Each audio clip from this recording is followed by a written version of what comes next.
कि साधना करते करते 20 साल हमको हो गए, ना तो भगवान मिले और ना भगवान का प्रेम प्राप्त हुआ। क्या कारण है? 20 साल हो गए साधन करते, ना भगवान मिले और ना भगवान का विरह प्राप्त हुआ। भाई जी महाराज ने कहा इसका संपूर्ण कारण तो भगवान ही जानते हैं और आप भी जानते हैं। उत्तर दिया कि संपूर्ण कारण तो श्री भगवान जानते हैं और भगवान के ना मिलने का, प्रेम ना प्रकट होने का आप भी कारण जानते हैं। भाई जी ने पूछा ईमानदारी से बताना कि भगवान ना मिलने का आपको दुख है? भगवान के प्रेम की प्राप्ति या भगवत साक्षात्कार ना होने पर 20 साल हो गए, आपको दुख हुआ इस बात का? बोले कभी कभी थोड़ा मन उदास हो जाता है। भाई जी महाराज ने कहा कि थोड़ा थोड़ा उदास हो जाता है, लेकिन आप बताइए यदि 20 साल से आप व्यापार में बराबर घाटा प्राप्त करते रहते तो क्या आप ऐसा उत्तर देते कि थोड़ा थोड़ा कभी मन उदास हो जाता है? आपकी हालत क्या होती कि 20 साल से आप व्यापार कर रहे हो, घाटे पे घाटा होता चला जा रहा है, आपकी हालत क्या होती? बोले बेचैन हो जाता, जीना मुश्किल हो जाता। तो बोले ऐसा जीना मुश्किल हुआ आपको? 20 साल से आपको घाटा हो रहा है, भगवत प्राप्ति, भगवत प्रेम प्राप्ति नहीं हो रही और आप आनंद से जीवन व्यतीत कर रहे हैं, आपको बेचैनी है? तो उनका ईमानदारी से वैसी कोई बेचैनी नहीं। तुम सच्चे व्यक्ति हो, ठीक ठीक बता दिए। जब संसार की व्यापार में घाटा होने पर जो बेचैनी होती है वो आपके भगवत प्राप्ति या प्रेम प्राप्ति ना होने पर बेचैनी नहीं हो रही, तो इसमें भगवान का क्या दोष है? भगवान के अंदर कोई चाह नहीं है। कई बार सत्संग में सुन चुके हैं, आपकी चाह ही भगवान के अंदर चाह बनती है आपसे मिलने की। आप जितना विकल होंगे उतने वो विकल हो जाएंगे आपसे मिलने के लिए। भगवान अमना है, आपका मन ही वहां जाकर भगवान का मन बनता है और भगवान के मन के अंदर आपसे मिलने की चाह पैदा, वो अमना है, वो अचाह है, वो पूर्ण काम है। चाह हमारे अंदर पैदा हुई नहीं कि प्रभु के अंदर चाह पैदा हो जाएगी हमसे मिलने के लिए। सज्जन ने कहा कि जो प्रश्न करता थे कि कई बार आपसे सुना है कि भगवत प्राप्ति बड़ी सरल है, भगवत प्राप्ति बड़ी सुलभ है, परंतु मुझे लगता है कि जिंदगी में अगर कोई कठिन काम है तो भगवत प्राप्ति है। तो भाई जी महाराज ने कहा भैया भगवान का मिलना बहुत सुलभ है। भगवान किसी कर्म के फल से नहीं मिलते कि ये कर्म किया तो इसका फल हुआ भगवत प्राप्ति। भगवान चाह से मिलते हैं, व्याकुलता से मिलते हैं, रुदन से मिलते हैं। ये सारे कर्म इसलिए कहे जाते हैं कि तुमसे पाप कर्म ना बने, और जब पवित्र हृदय होगा तो भगवत प्राप्ति के मिलन की चाह प्रकट हो जाएगी, रोना आ जाएगा। भगवान मिलते हैं रुदन से, चाह से, व्याकुलता से, लालसा से। संसार के जितने भोग पदार्थ, अवस्था, स्थितियां, प्राणी, ये सब कर्म से मिलते हैं। जैसा आप कर्म करोगे वैसा पदार्थ मिलेगा, वैसे व्यक्ति का संयोग मिलेगा, वैसे ही सुविधा मिलेगी, वैसे ही असुविधा मिलेगी, वैसे ही आपको तिरस्कार, अपमान, जैसा कर्म करोगे। लेकिन भगवत प्राप्ति कर्म का फल नहीं है। पूज्य भाई जी महाराज कह रहे भगवत प्राप्ति चाह का फल है। वो संत संग से, शास्त्र स्वाध्याय से, नाम जप से, भाई जी उसका भाव लिख रहे, नाम जप से, सत्संग से, शास्त्र स्वाध्याय से हमारे संसार की चाह हटे और भगवान की चाह प्रकट हो जाए।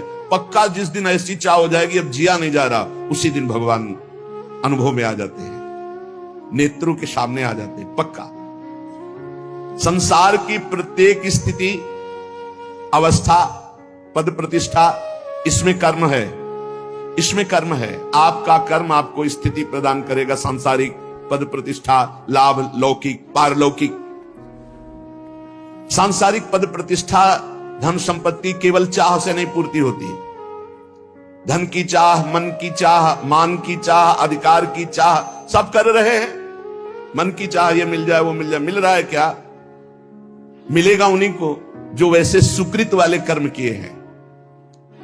रात दिन सब चाह में ही फंसे हुए हैं, परंतु सबकी चाह नहीं पूर्ति होती। संसार की चाह से निराश होकर भगवान की चाह मात्र करने से भगवान की प्राप्ति हो जाती है। कठोर परिश्रम कर लो, धन की चाह पूर्ति करने के लिए कठोर परिश्रम कर लो, पर पूर्व सुकृत नहीं तो तुम धनवान नहीं बन सकते हो। लेकिन थोड़ा सा प्रयत्न करो भगवान नाम जप करके भगवान की प्राप्ति के लिए, ईमानदारी से बुरे कर्मों का त्याग, अभी आनंद की अनुभूति, अभी विकलता जागृत हो जाए भगवान से। आपने जितनी धन की चाह की, कभी भगवान की ऐसी चाह की?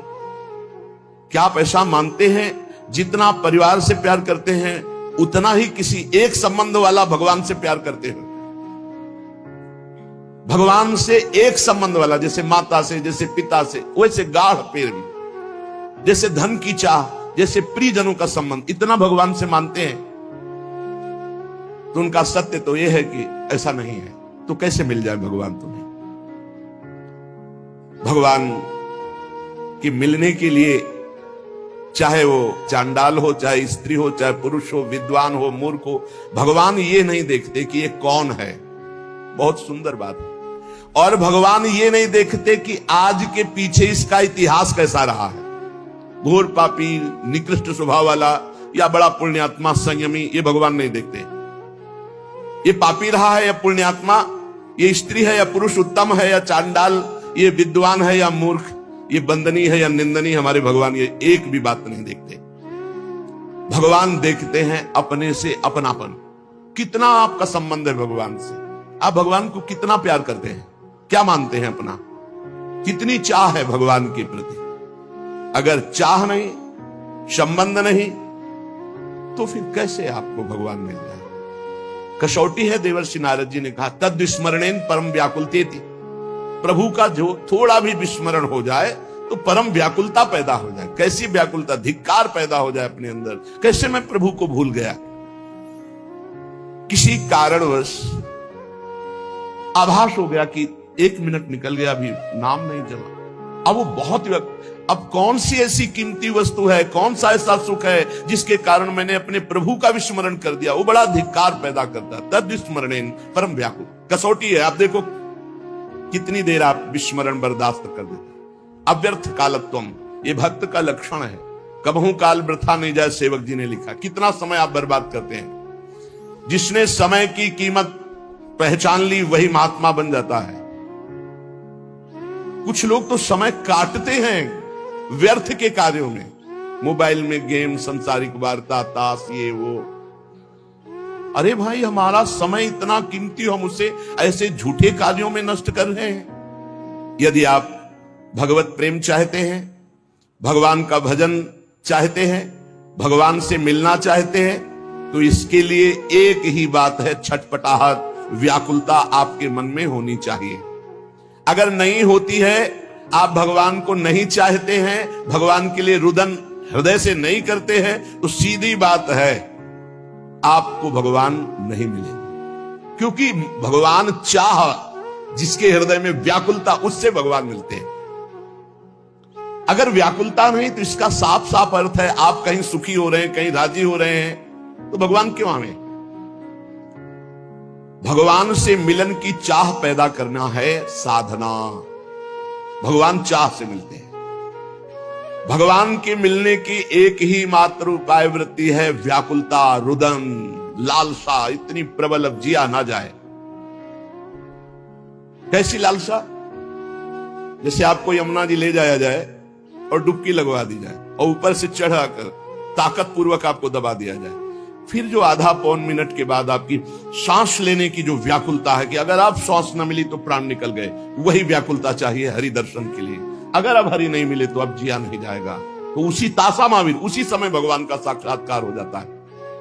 भगवान को प्राप्त करने की अनन्य उत्कट चाह जिसके मन में पैदा हो जाए, उसके लिए किसी विधि विधान की आवश्यकता नहीं है। जैसे शास्त्रों में वर्णन आया है, संतों ने कहा इतना लाख जप करो तो भगवान का दर्शन हो जाएगा। ये शास्त्रीय बातें ठीक है भाई जी महाराज, लेकिन इतने लाख संख्या में भगवान को खरीद लोगे, ऐसी बात नहीं है। भगवान संख्या से नहीं मिलने वाले, भगवान संख्या से नहीं खरीदे जा सकते, तपस्या से नहीं खरीदे जा सकते, व्रत से नहीं खरीदे जा सकते, संयम नियम से नहीं खरीदे जा सकते। भगवान किसी क्रिया के फल रूप नहीं है। भगवान को कोई बांध नहीं सकता इन नियम संयम व्रत उपवास तपस्या आज तक अगर कहीं कोई बांधा है तो प्रेमाधीन, भगवान प्रेम के अधीन बंधे हैं। भगवान मोल में खरीदे नहीं जा सकते। जब भजन करते करते हमारे अंदर चाह पैदा होती, रुदन पैदा होता है, उसी रुदन, उसी चाह, उसी व्याकुलता से भगवान व्याकुल हो जाते हैं और व्याकुल होकर उसे दर्शन देते हैं। प्रेम की चाह, भगवान के मिलन की चाह जब तीव्रतर से तीव्रतम अनन्य हो जाएगी, जहां दूसरी चाह नहीं, जहां दूसरी किसी व्यक्ति से प्रियता नहीं, सारा संसार उसके लिए शून्य में दिखाई दे रहा है, एकमात्र भगवान। बस भगवान की प्राप्ति की यही शुभ वेला है। देश काल पात्र के भेदभाव की कोई आवश्यकता नहीं। पात्र कौन है, देश कौन है, समय क्या है, इसका विचार भगवान नहीं करते। भगवान सार्वदेशिक, सार्वकालिक, सबके हैं। कब, कहां, कैसे, किसको मिल जाए, ये कोई निश्चय नहीं। भगवान की चाह अत्यंत आवश्यक है। साधक की साधना केवल चाह पैदा करने के लिए है। जितने भी जप हैं, स्वाध्याय है, सेवा है, तपस्या है, काम क्रोध आदि लोभ आदि पर विजय प्राप्त करना तप है, इन सब का फल है अपने इष्ट देव के लिए एकांत में रुदन प्रारंभ हो जाना। एकांत में बैठ के रो रहा है, अपने कपोल को हाथ की हथेली पर रखे हुए बैठे शोक मग्न है। हे प्रभु कब मिलोगे, हे, ये कितनी दुर्लभ बात है। यही निष्काम भक्ति से प्राप्त होता है। भगवान को प्राप्त करना है तो गोस्वामी जी एक दोहा जो लिखे, बहुत जोर की भाई जिसकी बड़ाई कर रहे हैं। जाहि न चाही कबहु कछु, तुम सन सहज सनेहु, बसहु निरंतरता सुर सोराउर निज गेहूं। भगवान का अपना घर कौन सा घर है? थोड़े दिनों के लिए आकर चले जाने वाला घर नहीं होता। घर कौन जिसमें स्थायी बसा जाता है। भगवान मेहमान बनकर नहीं आते भक्त के हृदय में। सो राउर निज गेहूं, वो अपने घर की तरह। किसके? बोले जाही न चाही कबहु कछु, बहुत उच्च कोटि की कसौटी है। निरंतर आपके हृदय में भगवत दर्शन होंगे। अपना घर जाही न चाही कबहु कछु, शर्त है तुम सन सहज स्नेह। ये बड़ी उच्च कोटि की बात है। ये आधा दोहा बहुत उच्च कोटि की अवस्था है। जाही न चाही कबहु कछु और तुम सन सहज स्नेह। बस इतनी बात पूरी साधनाओं की है, जितने भी मार्ग हैं। ये आधा दोहा जीवन में उतर जाए तो आगे की बात गारंटी, भगवान कभी एक मिनट आपके हृदय से नहीं जाएंगे। जाही न चाही कबहु कछु, बहुत बड़ी बात। कबहु कछु, जाही न चाही कबहु कछु, कभी भी कुछ भी जिसे नहीं चाहिए और आपसे सहज प्रेम है। सहज प्रेम, कोई हेतु नहीं, हमारा मोक्ष हो जाए, हमारा कल्याण हो, कुछ चाह नहीं। जाही न चाही कबहु कछु, कोई चाह नहीं, बस मेरे प्रीतम। दूसरी इच्छाओं का सर्वथा नाश हो गया। एकमात्र केवल इच्छा भगवान में जाकर समर्पित हो गई। कर्म की, किसी भाव की, किसी भी दिव्यता की अब आवश्यकता नहीं रही। भगवान स्वयं हृदय में भय प्रगट कृपाला दीन दयाला, दीनों पर दया करने वाले भगवान स्थायी प्रगट हो। सच्ची मानी, सच्ची मानी। गलभैया दी हुई युगल सरकार नेत्र में, हृदय में, रोम रोम में, जिधर दृष्टि डाले जड़ चैतन्य में सर्वत्र दिखने लगते हैं। शर्त है जाही न चाहे कबहु कछु। अब इस कसौटी पे कसो। और सहज स्नेह, जैसे अपनी मां से सहज स्नेह होता है, कोई लगाव जोर, कोई कामना नहीं, मेरी मां है, ऐसे मेरे प्रभु।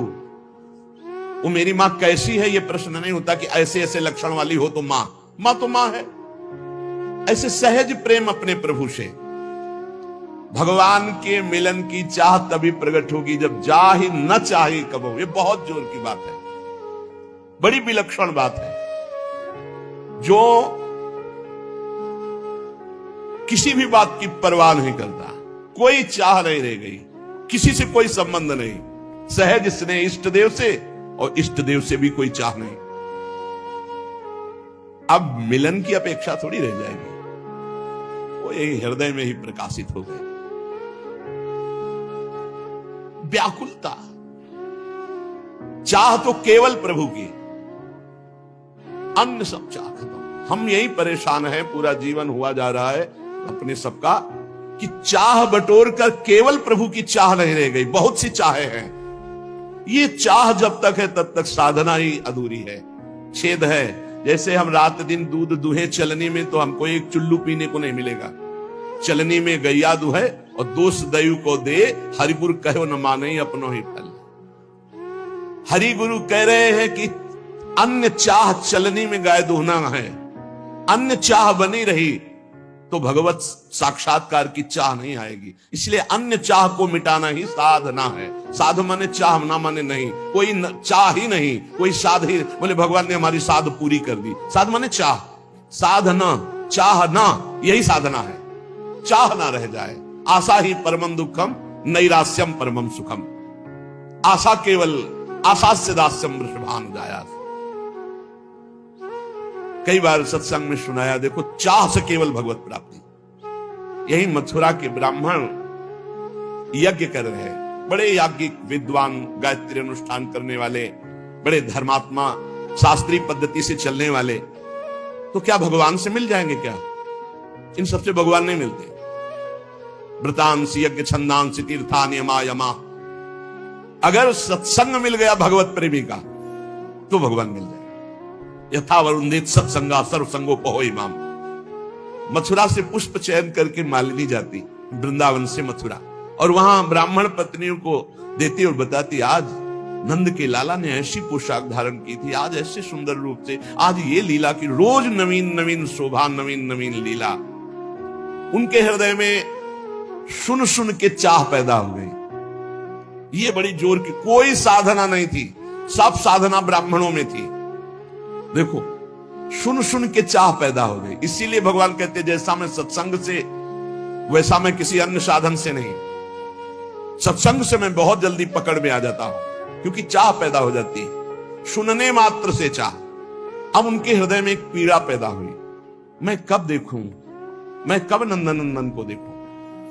ये ब्राह्मण लोग ऐसे नियमनिष्ठ है कि इनको यज्ञ से फुर्सत नहीं है, और अगर हम कहें भी तो शायद इनका भाव ना बने।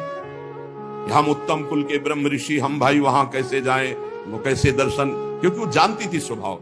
अब बड़ा विचित्र अंदर पीड़ा पैदा हुई कि मुझे श्याम सुंदर के दर्शन करने हैं, और हमारे श्याम सुंदर कृपा करके दर्शन दे तो हो सकते, अन्यथा कोई उपाय नहीं। क्योंकि हम पातिव्रत धर्म धारण किए हुए अपने पति के विरुद्ध नहीं चल सकती, और पति कभी हमको लेकर के वृंदावन जाकर के, नंदगांव जाकर लालजू के दर्शन नहीं करा सकते। अब अंदर से व्याकुलता हुई रोज सुनने के कारण, हे नाथ आप ही कोई विधान बनाओ और दर्शन दो। तो किसी किसी दिन प्रातः काल बिना छाक लिए, बिना भोजन लिए सखाओं के साथ चल देते और दिशा बता जाते कि आज इधर गौवें चराएंगे, तो घर वाले उधर छाक पहुंचा देते। आज ना दिशा बताई और ना छाक ली, मथुरा की तरफ गौवें चराते हुए चले। सखाओं ने देखा समय हो गया उनका, कन्हैया आज तो भूल हो गई, हमने घर वालों को बताया नहीं कि आज किस दिशा में जाएंगे, और छाक भी नहीं लाए, बहुत भूख लगी, अब क्या होगा। शाम के गौवें वापस घर ले चलना है, और इतनी भूख लगी कि अशय हो गई, क्योंकि भगवान आज कृपा करना चाहते हैं मथुरा के ब्राह्मणों की पत्नियों पर। भगवान ने कहा, सुनो, हमने सुना है पास में ही ब्राह्मण ब्रह्म ऋषि जन यज्ञ कर रहे हैं मथुरा के, यज्ञ भोक्ता भगवान श्री हरि को प्रसन्न करने के लिए, जाओ तुम मांगो जा करके उनसे। बोले प्रभु हमको वो देंगे? बोले कह देना कृष्ण बलराम आए हुए, उनको भूख लगी, थोड़ा सा अन्न दे दो, जाके तो देखो, साष्टांग प्रणाम करना, हाथ जोड़ के करना, ऐसी बात। वो गए, साष्टांग दंडवत की, महाराज श्री कृष्ण बलराम पधारे हुए हैं आज इधर, उनको भूख लगी, आप थोड़ा सा भोजन दे दो। वैदिक सिद्धांतों का पालन करने वालों ने जब देखा ये तो गौवें चराने वाले, ये यज्ञ भाग के अधिकारी थोड़ी कि इनको भोजन, बात ही नहीं की।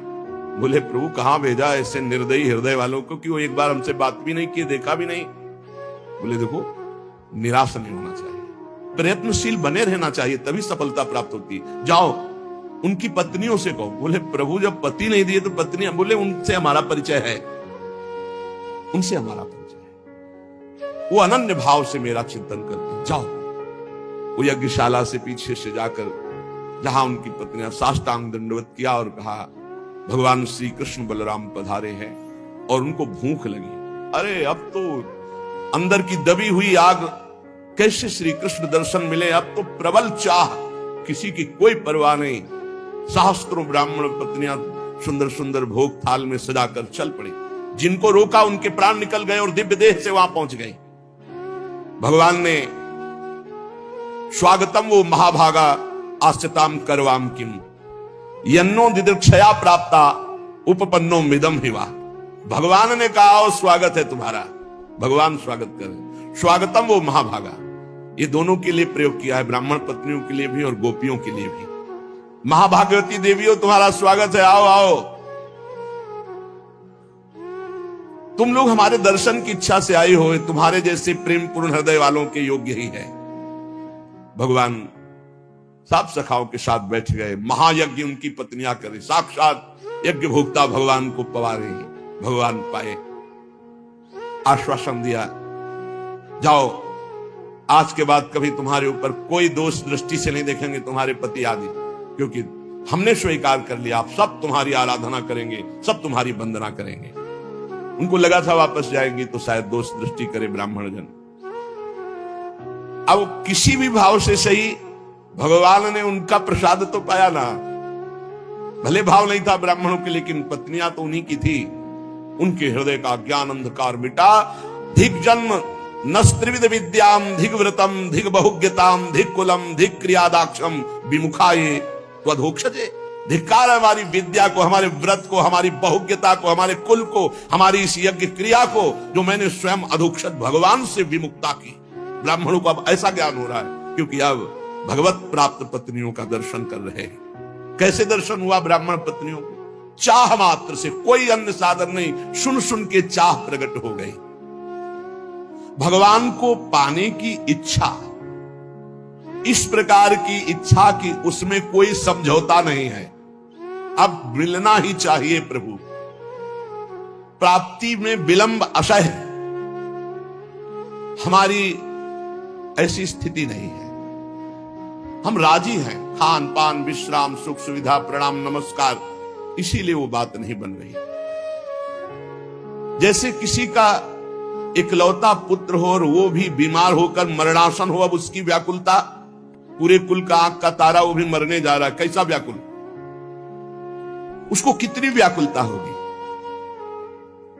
पर यहां हमारे जीवन की शाम होती जा रही है, हम आए भगवत प्राप्ति के लिए, भगवत प्राप्ति हो नहीं रही, भगवत प्राप्ति से हम उदास हैं, भोगों में हम हर्षित हो रहे हैं। कहां हमें सुख है? एक ही ट्रेन जाती है और हमें वहां जाना है, और हम पहुंचे देखा वो ट्रेन जा रही सामने, कैसी व्याकुलता।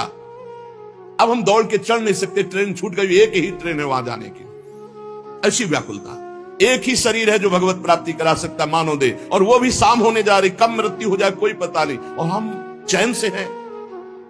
इसलिए भगवान से मिलन की चाह, जितने साधन है वे चाह पैदा करने के लिए है। ये चाह धीरे धीरे पैदा होती है। खूब नाम जप, सत्संग, भगवान के धाम आदि का वास, तीर्थ स्थानों में नाम जप करते हुए पवित्रता से भ्रमण, किसी की निंदा नहीं, किसी को दुख पहुंचाना नहीं। धीरे धीरे चाह पैदा होने लगती भगवान से, और फिर वो बढ़ने लगती है। बहुत लोग कहते हैं कि भजन से जब चाह होती है तो भजन ही में हमारा मन नहीं होता।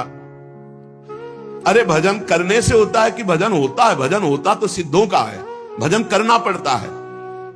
कहते करना चाहते परंतु होता नहीं। मेरी बात समझ में नहीं आती कि तुम्हें भजन करने की भूख है, तुमसे भजन नहीं होता।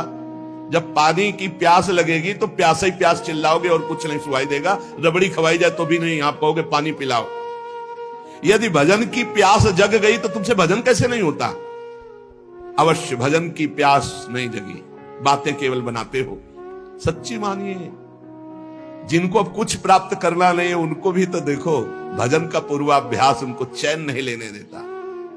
ये तो जाएगा आज, नहीं तो कल जाएगा, इसको क्या करना है, इसको सजा संभाल करके भगवान के चरणों में अर्पित करो। जितने मिनट, अरे इतना कीमती समय जिसे तुम्हें ज्ञान नहीं है, बहुत यहां से जाना है प्यारे, कुछ साथ लेके नहीं जाना। खूब कमा लो, जितना नाम धन कमा लोगे, मौज करोगे, लोक परलोक, ई परलोक सकल सुख पावत, ई परलोक सकल सुख पावत।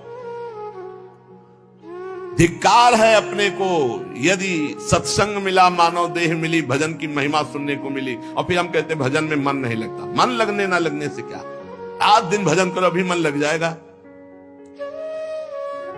जरा सी वृत्ति भजन से ऐसा लगा सूरदास जी को कि हट गई क्या, तो धिक्कार देने लगे। मौसम कौन कुटिल खल कामी, जिन मुकुतन दियो ताको न भजन कियो ऐसो नोन हरामी। कौन सी ऐसी वस्तु प्रिय लगी, कौन सी ऐसी घटना प्रिय लगी जिससे भगवान का विस्मरण हो गया।